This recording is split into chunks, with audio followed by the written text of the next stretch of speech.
Hey, everybody, welcome back to the podcast. You're listening to the longest running superhero role playing game on Earth. And as always, I'm your host, the Game Master. And today we're talking about Green Lantern, Jessica Rabbit, Mr. Mixia Spitlick, Roger Rabbit, Toontown, all sorts of stuff. But before we get into all of that, smash that like button, make sure you're subscribed, ring the bell for notifications, and as always, be sure to leave us a comment because that really helps us out with the YouTube algorithm. With all that said, let's dive in. Prologue to today's story is a recap of some relevant previous stories that set this adventure up. First of all, the fifth dimensional imp, known as Mr. Mixia Spitlick, has been tormenting people on Earth through the ages. In ancient Ireland, he inspired stories of leprechauns, and in Arabia, he inspired stories of genies. When people from all over the world were flocking to the Old West, Mixia Spitlick was one of them. And when Hollywood sprung up in California and the first motion pictures began, Mr. Mixia Spitlick used a power called animate image to turn the two-dimensional things on the screen into three-dimensional things in the real world. And when cartoons were invented, it was Mr. Mixia Spitlick who created Toontown. In our role-playing game, we do our best to honor the wishes of a character's creator. And the film Who Framed Roger Rabbit was actually based on a book called Who Censored Roger Rabbit, written by Gary Wolfe. I sent Gary a friend request on Facebook, by the way, and he accepted it. So shout out to Gary if he's listening to this. At any rate, so the version of Roger Rabbit that we use in our game is based more on Gary's original vision rather than the version that the studio came up with, as beloved as it is.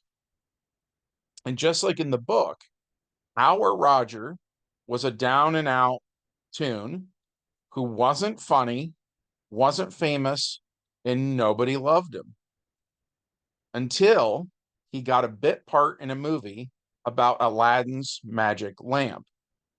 When the prop department found a lamp that looked the part, turned out it was the real deal. And when Roger rubbed it, a genie popped out.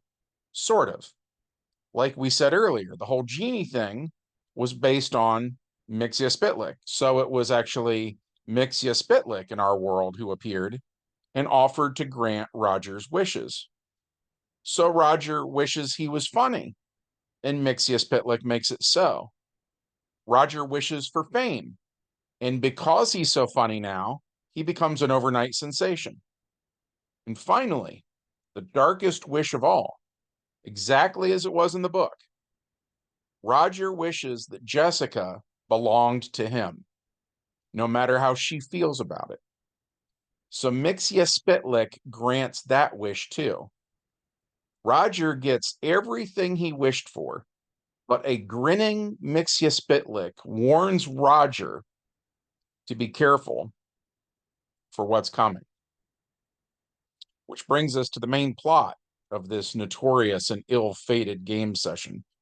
A game we ran on my birthday that was supposed to be lighthearted fun, but turned out to be anything but. The year is 1947, and Roger Rabbit has been murdered. How it happened is a mystery, so the player characters go to investigate. One is the Golden Age Green Lantern, Alan Scott. Out of game, we thought it would be fun to include him because his power ring would allow him to create green cartoon anvils, green rocket-powered roller skates, and other things that seemed appropriate to a game about toons. He was played by Chris Croce. The next player character was Plastic Man, who could turn into most of the things I just listed, and who seems more toon than man most of the time. He was played by my brother-in-law, Scott Horner.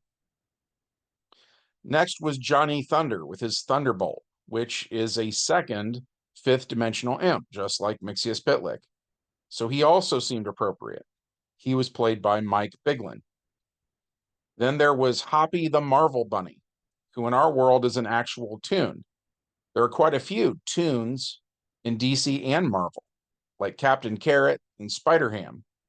Something interesting about Hoppy the Marvel Bunny is he has the same powers as Captain Marvel, aka Shazam. Hoppy was played by James Porch. And last but not least, my wife played Jessica Rabbit, who was very happy to no longer be under Roger's spell. As the story begins, the heroes go through the tunnel under the Griffith Observatory and enter Toontown, which is an entire little world of animated images. Here, the sun has a face, the terrain itself bounces and sings, and everything seems to be alive. They get to Roger's house and they find his body slumped over a piano. Cartoon music notes are still bouncing around in the corners of the living room. Some normal live-action human police officers are here, as well as a private eye named Eddie Valiant. According to them, the house was locked, and Roger was home alone. No sign of forced entry. And what killed him was a gunshot wound to the back of the head. The round was a dip bullet. So unlike some Toons who can just walk off screen again after being disintegrated or something, Roger's going to stay dead. Dip is the one thing that works on a Toon. So the player characters examine the clues, and the clues are all taken straight from the Who censored Roger Rabbit book. After a while, the players began to feel frustrated and they were unable to figure out the mystery, which, by the way, was that Roger put that genie lamp on the stove to make tea in it. And it was Mixius Bitlick, aka the genie, who shot Roger in the back of the head. The theme of the book, to some extent, mirrors other stories about making a deal with the devil and eventually he comes to collect. Anyways, the PCs look right at this genie lamp on the stove, look inside, see some tea that has now gone cold, and think nothing of it. That is very often how role-playing games go. So, sensing their building frustration, the wise GM had Eddie Valiant say he could use a drink. And some of the others say they could use a change of setting too. So they go to Valiant's regular watering hole where they talk about their lives. And we get this scene that will later be heartbreaking, where Alan Scott, the Green Lantern, talks about how he's a dad now and how when his kids are older, he wants to bring them to Toontown. That in our game world, taking a kid to Toontown is akin to taking a kid to Disney World. But obviously, it's even more immersive. The police are still with them, and they get a call saying there's been another murder and that a guy who owns an animation studio just got a safe dropped on his head. So everyone heads there and they examine that crime scene. So we get familiar moments like the rope that had been holding the safe in the air has paint on it from the suspect's gloves, things like that. That's when Judge Doom and his weasels show up. And again, this part of it is straight out of the film. Judge Doom says this is a Toon crime, so it falls under his jurisdiction. And the weasels start to push around the superheroes. And this leads to a fight, which at first you might think that sounds like a pretty one-sided fight. After all, the PCs are superheroes, power rings, the power of Shazam, etc.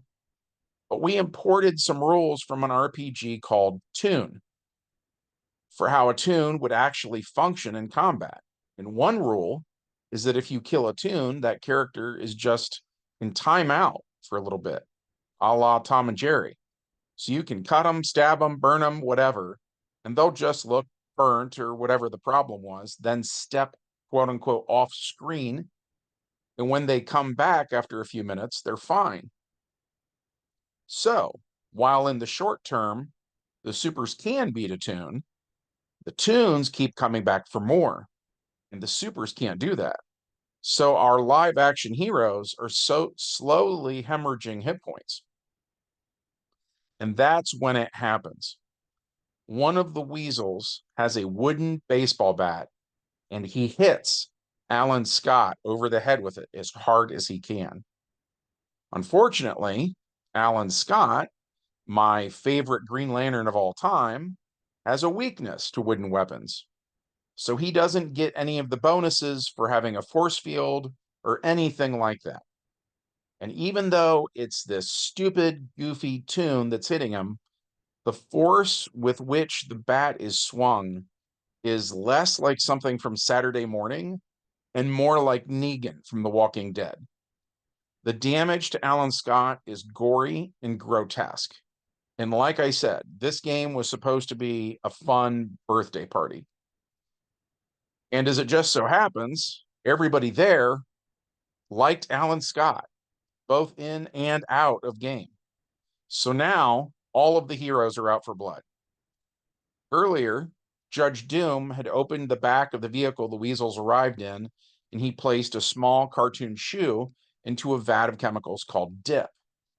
So Plastic Man grabs the dip, drinks it, and turns his hands into squirt guns. Poppy the Marvel Bunny punched Judge Doom in the face so hard it ruined the mask he was wearing, revealing that Judge Doom is a cartoon himself. So he too gets sprayed with dip. Once all of the Toon villains are dead, the heroes leave California. Which brings us to our epilogue. The heroes, in costume, go to Alan Scott's house where they tell his wife what happened, and she loses it. She used to be a villain named Thorn, and it's been hard for her to stay on the path of the straight and narrow. Now, without her husband to anchor her, that becomes even harder. And she does eventually become a villain again. And her children, Jennifer and Todd, are placed in an orphanage. One day, they will grow up to become the superheroes known as Jade and Obsidian. But that's a story for another day. And that was it for this game session. Usually, at the end of these videos, I say how we had a good time playing the adventure, but not this time. We hated this one. In my circle of friends, this game session is famous and serves as an example of how wrong things can go in an RPG. But that's all part of gaming. When you sit down at the gaming table, you acknowledge that your character might fail or might die, that not every ending is going to be a happy ending. There are consequences. But the upshot of that is when you do succeed and you do get a happy ending, it makes you enjoy it all the much more. So on that level, even though this game by itself wasn't fun, it did make us appreciate some of the other adventures more. And we hope that you got something good out of this one too. If so, as always, we'd love it if you hit the like button. Make sure you're still subscribed because YouTube often unsubscribes people. Ring the bell so you know when we upload more stuff. And as always, leave us a comment because that really helps us out on our end. From all of us here at the longest running superhero RPG on Earth, we hope that you guys have a great week and we'll see you in the next adventure. Bye.